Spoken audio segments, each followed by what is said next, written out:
Hello, everyone. It's my honor to show my work here. I'm a PhD candidate from the Ohio State University. So today I'm going to talk about the Far UVC wavelengths impacts on human health-related microbiomes, including antibiotic-resistant bacteria and opportunistic pathogens. So the airborne pathogens has been talked this morning. So here we focused more on the waterborne pathogens. So there are around like 3.4 million people, especially children, died from low quality water and water-related diseases. And why the antibiotic resistant bacteria, ARB and opportunistic pathogens, OP, are in a great concern is that they are water-transmitted microbiomes and they can survive even after water treatment processes. A lot of studies has been detected in the effluents of wastewater treatments, also even after chlorine or UV treatment disinfection. And these waterborne pathogens can cause infections in humans. So that's why we want to focus on them and their characteristics that are in a big concern is that for antibiotic-resistant genes, they can be transmitted to other bacteria by horizontal gene transfer. And also for opportunistic pathogens, they can form biofilms, or they can have the virulence factors to help them against the disinfectants. So that's why we want to pay attention to them. And the UV treatment on ARB or OPs has been extensively studied in both laboratory or practical treatment applications. However, most of them are 254. And here is a literature review that summarized the UV treatments on different water systems. And you can see here that almost all the studies are 254 nanometers, and they're working on different water metrics from either drinking water or wastewater. And they got various disinfection efficiencies through different studies. And here is another study that they do UV with opportunistic pathogens. Here, they also use 254 nanometers to disinfect the OP, and they study the UV treatment on OP separately, or the OP in biofilms, or corrosion products, or the loose deposit. And they found the UV can definitely effective to disinfect the OP solely, but if there any production on them, they can be tolerant. So the interest on the effect of the Far UVC is growing, except the health effect. Well, we focus on the mechanisms. The Far UVC wavelengths can targeting the DNA and proteins when compared to the higher UVC wavelengths. So in our study, we will compare the effects of UV on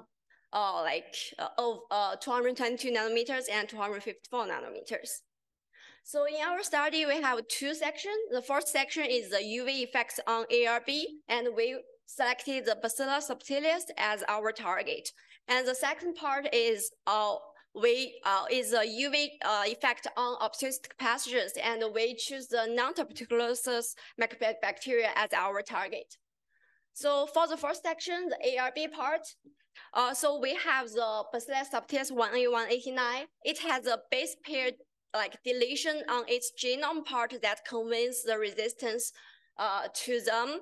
And we have two different scenario. The first one is we extract the DNA and we expose the DNA directly to these two UV. And also we have the cell solutions, and we expose the cell solutions to the two UV wavelengths. And we will quantify the UV effects in three ways. The first one is the ARB activation part. We will by counting the colony forming number to decide the log reduction of the UV inactivation. And the second part, we will using the qPCR to target 4 different amplicon lengths of the antibiotic-resistant genome part to quantify the gene damage. And the third part is we want to quantify the horizontal gene transfer part. Then we expose the treated ARG to a recipient which is non-resistant to antibiotics. Then we will quantify the bacteria that grows in a selective medium to decide the inhibition of the horizontal gene transfer. So here is the result part. So for our bacteria inactivation, we can definitely see the 222 nanometers showed a greater disinfection performance over the 254 nanometers. And for the gene part, so for the extracted DNA damage, we didn't see a big differences compared to 254 and 222 nanometers. That we compare the gene damage across the amplicon length, and we found that longer amplicon length had a better performance, and this was due to the higher probability to detect the damaged genes. For intracellular part, we noticed that the 222 nanometers showed a great DNA damage compared to the 254 nanometers.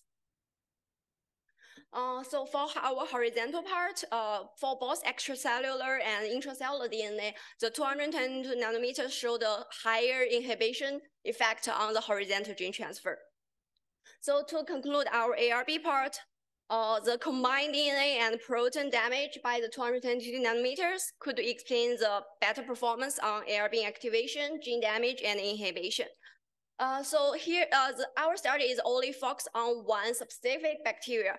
So we have another research that ongoing is to explore the UV effects on the wastewater samples, and we sequencing the samples, and we actually detect ARB and ARGs before and after UV. And I think that this further going on research will give us a better idea of how the UV works to disinfect the ARB in a realistic world.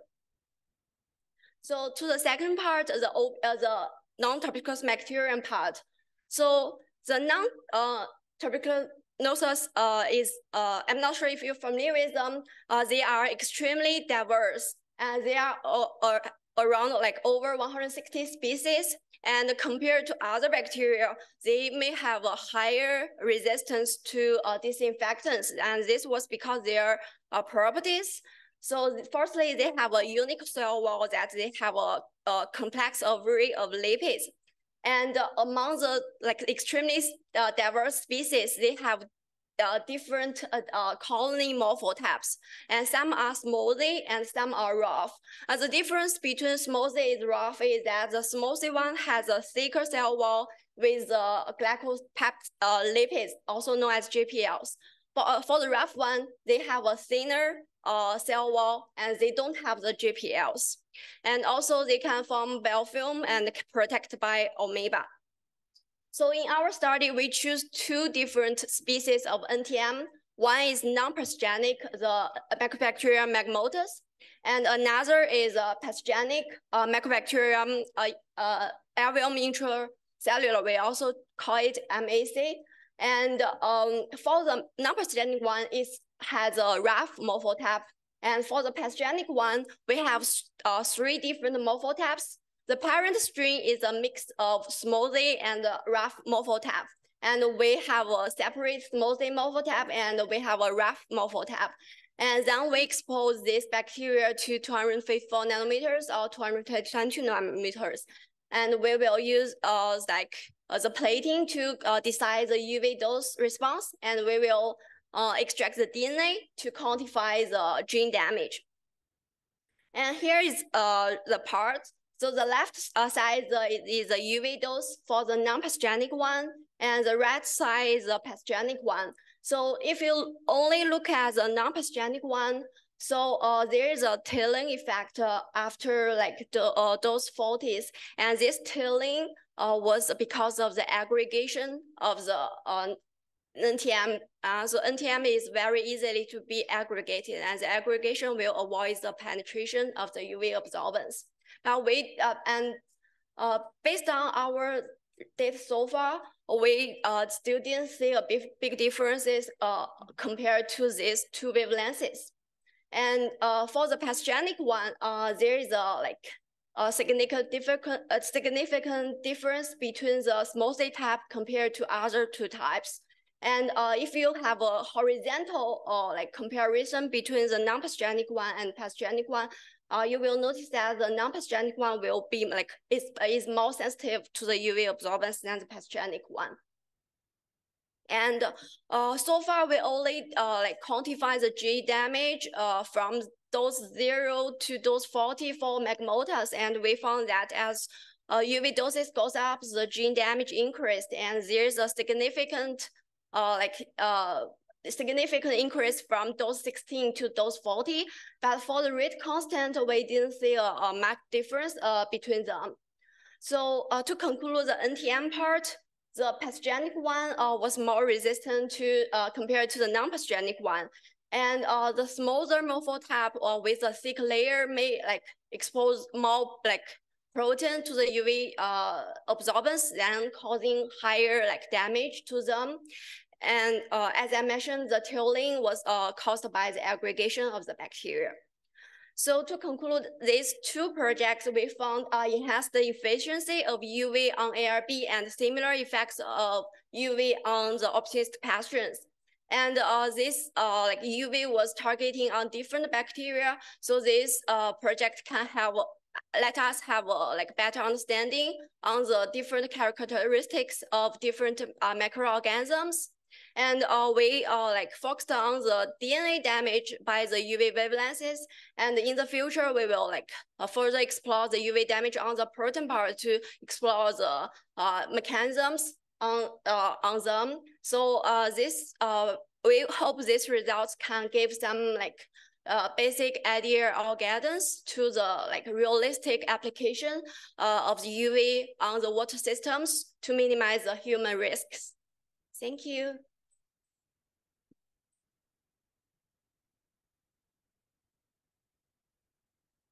We can take one question.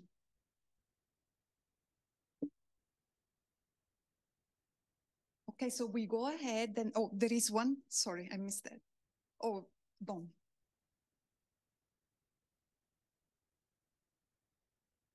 Very nice presentation. One comment about the leveling off appearing to be related to aggregation. I think that's a nice observation.